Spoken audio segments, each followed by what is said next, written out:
साथ जो डॉक्टर हैं वो डॉक्टर मोनीश छाबड़ा जी हैं, जो कि गैस्ट्रो के डायरेक्टर हैं, और आज वो एक स्पेशल केस पे एक बातचीत करेंगे। तो मैं चाहूँगा कि डॉक्टर साहब स्टार्ट करें।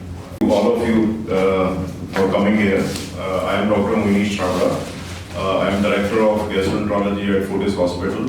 मैं शुरू से ही फोर्टिस के साथ एसोसिएटेड हूँ। 2001 से फोर्टिस के साथ मेरे एम्पेनलमेंट है, और आज जिस विषय पे हम बात करने वाले हैं वो एक बहुत ही अलग हटके, आई थिंक प्रेस कॉन्फ्रेंसेस पहले भी आपकी हुई होंगी।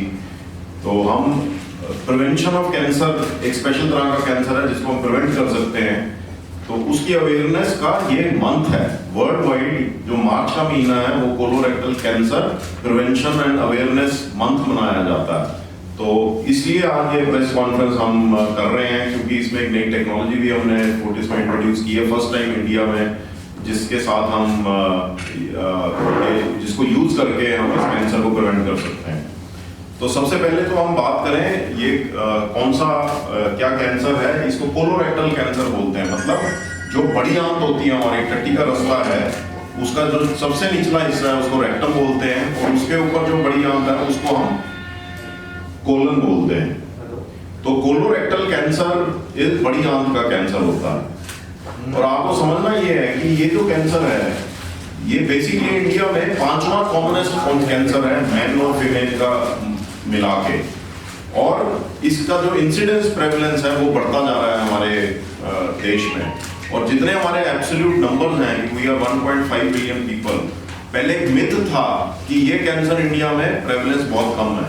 ठीक है ये बात कि पहले ये प्रेवलेंस कम थी, 20 साल पहले 30 साल पहले we were mainly a pure vegetarian society, fiber खाते थे, दाल रोटी सब्जी खाते थे, एक्सरसाइज होती थी, कार्ब्स नहीं थी। अब हमारा पिछले 20 साल में 1990 के बाद देखेंगे आई थिंक बिल्कुल ही लाइफस्टाइल बदल गया हमारा, हम लोगों का। फिजिकल एक्टिविटी कम हो गई है, ओबेसिटी बढ़ गई है, फास्ट फूड बढ़ गया है। इन सारी चीजों के बढ़ने से मतलब we have become more westernized, and उस वेस्टर्नाइजेशन की वजह से इस कैंसर का भी प्रेवलेंस हमारे देश में बढ़ गया। पॉलिप से शुरू होता है। अब आप पूछोगे पॉलिप क्या है? पॉलिप कुछ नहीं है, पॉलिप एक मस्सा है। जैसे अंदर की जो चमड़ी है ये हर तीसरे 5 दिन के बाद चेंज हो जाती है। अगर से वो चमड़ी जब चेंज हो रही है, एक ऑटोमेटिक मैकेनिज्म होता है कि भाई वो वहीं पे रुक जाए। वो नहीं रुके और ज्यादा ग्रोथ हो जाए तो उसको हम ये पॉलिप बोल देते हैं, मस्सा बोल देते हैं। और ये पॉलिप से कैंसर में जब तब्दील होता है it takes about 10 to 15 years. तो आप देखोगे कि बहुत टाइम है हम लोगों के पास पॉलिप से कैंसर बनने के बीच में 15 साल का टाइम है, 10 से 15 साल। तो ये कैंसर को हम प्रिवेंट कर सकते हैं, इतना टाइम हमारे पास है कि पॉलिप से कैंसर बनने के बीच में अगर हम पहले ही इस पॉलिप को डिटेक्ट करते हैं और इसको काट दें इसी तरह से, तो आपका कैंसर का रिस्क खत्म हो जाता है। So this is one of the preventable cancers. कैसे प्रिवेंट कर सकते हैं? पॉलिप्स को डिटेक्ट करके लार्ज इंटेस्टाइन में। तो हम आएंगे भाई किन की करनी चाहिए, कौन से लोगों के पॉलिप डिटेक्शन के लिए वो होना चाहिए, वो मैं अभी अगली स्लाइडों में समझाऊंगा।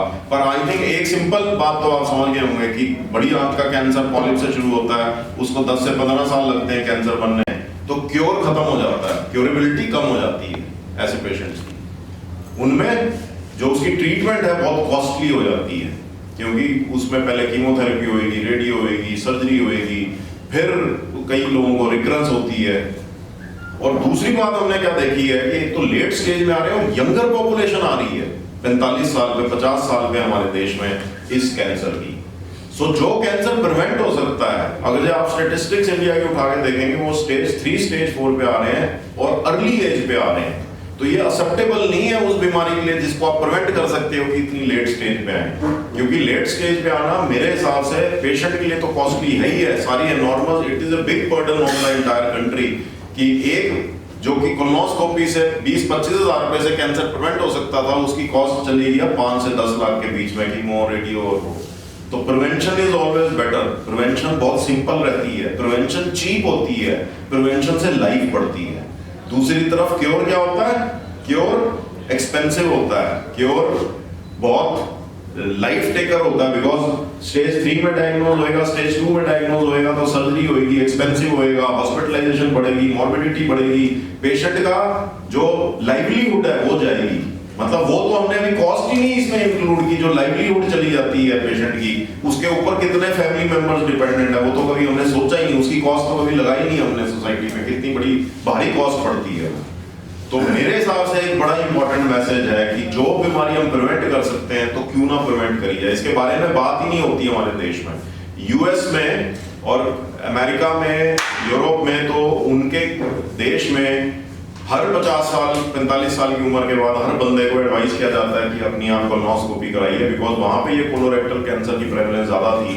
तो उन्होंने ये वॉर जंग ऑलमोस्ट जीत ली है। जैसे यूएसए ने 75% पॉपुलेशन, एलिजिबल पॉपुलेशन कवर कर दी है अपनी कोलोनोस्कोपी करके, और वो हर 10-10 साल में करते हैं। अगर कोई पॉलिप मिलता है निकाल देते हैं, जिससे कैंसर का रिस्क कम हो जाता है। सो कोलोनोस्कोपी इंपॉर्टेंट है। कैसे हम प्रिवेंट कर सकते हैं? कोलोनोस्कोपी करके, स्क्रीनिंग करके।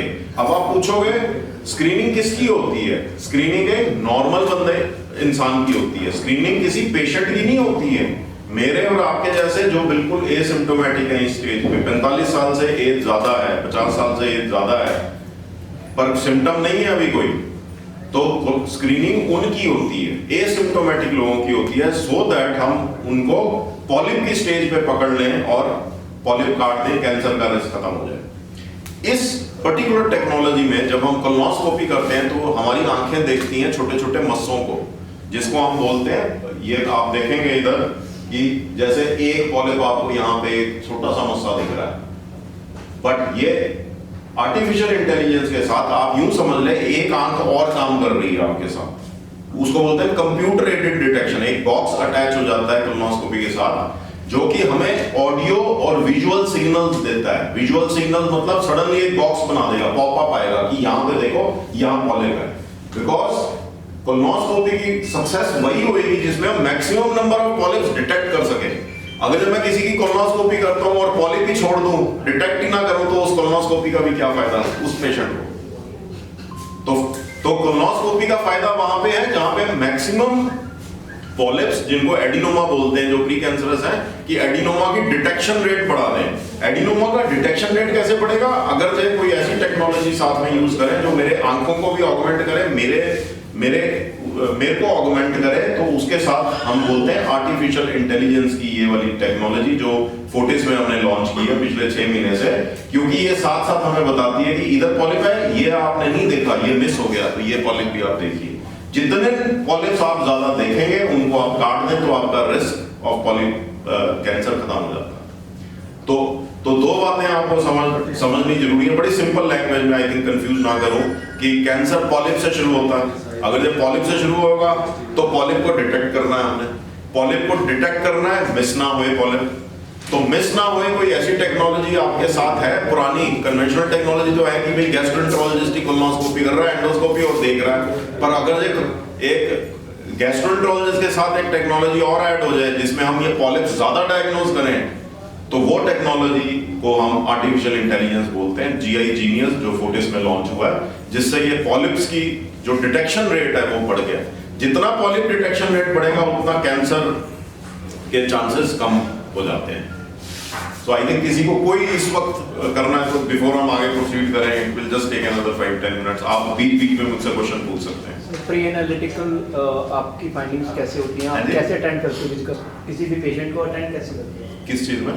When somebody comes with some difficulty, gastro की, तो आप उसे कैसे एनालाइज करते हैं? First in the first floor analysis के बड़े सिंपल से तरीके होते हैं। एनालिसिस में हिस्ट्री टेकिंग होती है, चीफ कंप्लेंट्स होती हैं, पास्ट हिस्ट्री होती है, फैमिली हिस्ट्री होती है, ये सारी सोशल हिस्ट्री में आ जाते हैं। आपकी पर्सनल हिस्ट्री होती है, अल्कोहल यूज है, स्मोकिंग यूज है, उसके बाद आपका एग्जामिनेशन है, followed by different set of investigation. वो इन्वेस्टिगेशन हमें कहीं पे लीड करती हैं, तो स्पेशल इन्वेस्टिगेशन आ जाती हैं। That is how you make a diagnosis.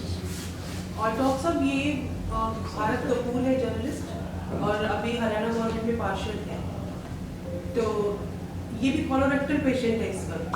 अच्छा, सेकंड टाइम हुआ इसे। एट प्रेजेंट अभी चल रही है इसकी कीमोथेरेपी, 4 ही रह चुका है। जैसे आप बताया पहले कि मतलब थर्ड फोर्थ स्टेज में जाते हैं, मेरा एक्चुअली थर्ड स्टेज ही डायग्नोज हुई थी डायरेक्ट। ओके, मेरा एज कितनी है आपकी? मेरा 38 एज थी उस टाइम।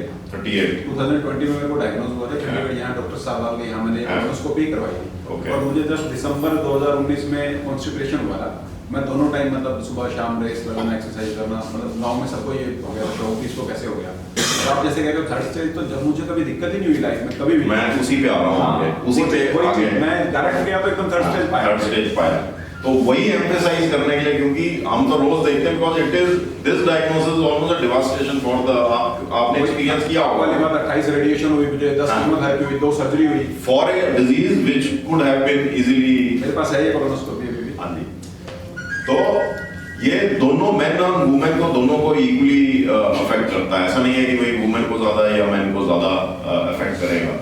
और हमने देखा 30% पिछले 20 सालों में 30% इंक्रीज हुआ यंगर एडल्ट्स में और 20% इंक्रीज हुआ ओल्डर एडल्ट्स में, इसका जो प्रेवलेंस है। और रिस्क फैक्टर्स आपके सामने हैं। रिस्क फैक्टर्स में सबसे पहले तो मैं बोलूंगा कि वेस्टर्नाइजेशन, जो मैं पहले किसी से बात कर रहा था, हमारी सोसाइटी की lack of physical activity, more refined sugars, more red meat, more consumption of non-vegetarian diet, or less of fiber, smoking, alcohol, and all these become basically risk factors. फिर कुछ familial tendencies भी होती हैं, किसी को कुछ genetic tendencies भी हो सकती हैं इसमें predispose करते हुए। Usually late stage में आते हैं कि sudden alteration in bowel pattern है, कि आप बिल्कुल ठीक ठाक चल रहे हो, आप कहोगे 3 महीने में मेरे को कब्ज हो गई है।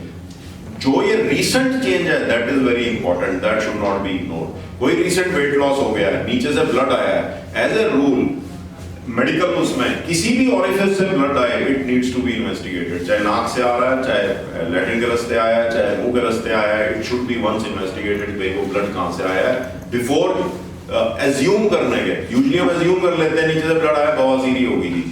बवासीर का कई लोग ऑपरेशन भी करा लेते हैं, फिर बाद में पता चलता है ये तो अंदर तो पॉलिप पड़ा था या कैंसर पड़ा था, वो तो मिस हो गया, राइट।